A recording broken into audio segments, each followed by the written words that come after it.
Olá, amigos. Terça-feira, 11 de outubro, o tempo está voando. Estamos na leitura 378. Parece que eu comecei ontem aí com os meus amigos da classe 3, gravando em áudio, mandando pelo WhatsApp, e já passamos aí, né? Passamos um ano já desse início da leitura. O título do trimestre é Vida, Morte e Eternidade, o último trimestre do ano. E o título de hoje é O Espírito Volte a Deus. Você que já é inscrito aí no nosso canal, meu muito obrigado. Obrigado por partilhar, obrigado por acompanhar a palavra de Deus através dessa leitura. E você que ainda não é inscrito, inscreva-se. No canto do vídeo aí tem um quadradinho escrito inscreva-se, você clica nele, abre mais um e você pode se inscrever. Eu acho que assim no computador e no celular você já tem lá direto o link entrando no canal, né? Começamos com a questão número 3, e lembrando que são assuntos pertinentes, tá? Assuntos assim esclarecedores da palavra de Deus, né? Eu lembro ainda no meu tempo de adolescência que eu mesmo cheguei a falar quando perdi o meu avô tá lá em cima olhando por mim, me protegendo, tudo que eu fazia eu pensava, meu avô vai ficar feliz por ver eu fazendo isso. Mas lendo as sagradas letras, né, da palavra de Deus, eu vejo que isso tudo era imaginação, que isso não é uma realidade. E isso acontece muito hoje ainda. E eu não condeno as pessoas que pensam assim ainda, né? Mas lendo a palavra de Deus, não eu dizendo, Adilson, né? Mas lendo a palavra de Deus, a gente vê que isso é diferente. Então eu peço para você siga o nosso canal, né? Indique a um amigo, porque tem muitas coisas e muitos tabus na nossa vida aí que a gente pensa ser de um jeito e carrega isso fielmente pensando dessa maneira, e pela palavra de Deus a gente vai desnudando essas verdades. Questão número 3 diz assim, ó, leia Gênesis capítulo 2 verso 7 e Eclesiastes capítulo 12 do verso 1 ao verso 7. Que contraste há nessas duas passagens? Como elas nos ajudam a compreender melhor a condição humana na morte? E também veja a leitura de Gênesis 7:22.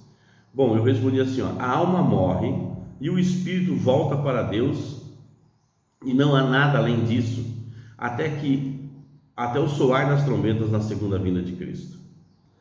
Como já vimos, a Bíblia ensina que o ser humano é uma alma, né, em Gênesis 2:7, e a alma deixa de existir quando o corpo morre. Essa descrição está lá em Ezequiel capítulo 18, pontualmente no verso 4 e no verso 20. Mas, e quanto ao espírito? Ele não permanece consciente mesmo após a morte do corpo? Muitos cristãos acreditam que sim, e até tentam justificar seu ponto de vista citando Eclesiastes capítulo 12, verso 7, que diz, e o pó volte à terra de onde veio, e o espírito volte a Deus que o deu. Mas essa declaração não sugere que o espírito dos mortos permanece consciente na presença divina. Eclesiastes capítulo 12, verso 1 ao verso 7, descreve em termos bastante dramáticos o processo de envelhecimento culminando com a morte. O verso 7 refere-se à morte como reversão do processo de criação mencionado em Gênesis 2:7. Como foi dito, no sexto dia da semana da criação, formou o Senhor Deus ao homem do pó da terra e soprou nas narinas o fôlego de vida, e o homem passou a ser alma vivente. Gênesis 2:7. Mas Eclesiastes 12:7 nos diz, o pó volte à terra de onde veio, e o espírito volte a Deus que o deu. Assim, o fôlego da vida de Deus, que Deus soprou nas narinas de Adão e que também forneceu a todos os seres humanos, retorna a Deus. Em outras palavras, simplesmente deixa de fluir para eles através deles. Devemos ter em mente que Eclesiastes capítulo 12, verso 7, descreve o processo de morte de todos os seres humanos e o faz sem distinguir entre os justos e os ímpios. Se os supostos espíritos de todos que morrem sobrevivessem como entidades conscientes, então os espíritos dos ímpios estão com Deus? Faria sentido isso? Essa ideia não está em harmonia com o ensino das Escrituras. Como o processo de morte ocorre da mesma forma como os seres humanos e com os animais, da mesma maneira que nós, humanos, né, morremos, voltamos ao pó da terra e como corpo, os animais também. Eclesiastes capítulo 3, verso 19, verso 20, esclarece sobre isso. A morte nada mais é do que deixar de existir como ser vivo. Como afirma o salmista, se escondes o rosto, eles se perturbam. Se escondes o rosto, eles se perturbam. Se lhes cortas a respiração, morrem e voltam ao pó. Salmo 104, 29. Questão aí de rodapé. É certo dizer que a morte faz parte da vida? Para mim não, para mim é um contraposto. Morte é morte, vida é vida, né? A morte não é o oposto da vida? Para mim é o oposto da vida. Que esperança há nesse verso? Que verso? Vamos ver? O último inimigo a ser destruído é a morte. Leitura aí de 1 Coríntios capítulo 15, verso 26. Então, que esperança há nesse verso? A esperança em Cristo é que a morte para nós, cristãos, é apenas um sono profundo, né? E em Cristo já vencemos a morte, né?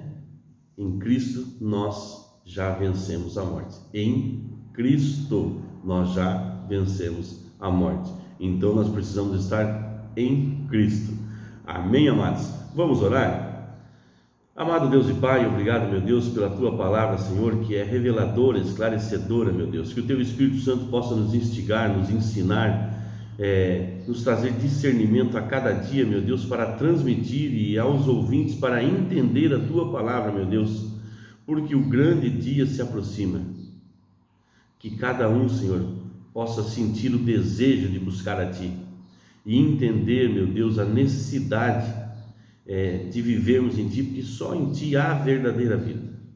No nome santo de Jesus, Pai, eu apresento a cada ouvinte, a cada pessoa que está do outro lado, meu Deus, ouvindo a Tua palavra, para que o Senhor os toque, meu Deus, para que o Senhor venha, Senhor, esclarecer todas as dúvidas, meu Deus, para que o Senhor possa curar os enfermos, restaurar os aflitos, dar conforto, meu Deus, a quem perdeu o seu ente querido, trazer, Senhor, à tona tudo que está no profundo e escondido, que precisa ser mudado, que precisa ser abandonado, deixado, e se salientar a Cristo em vossas vidas.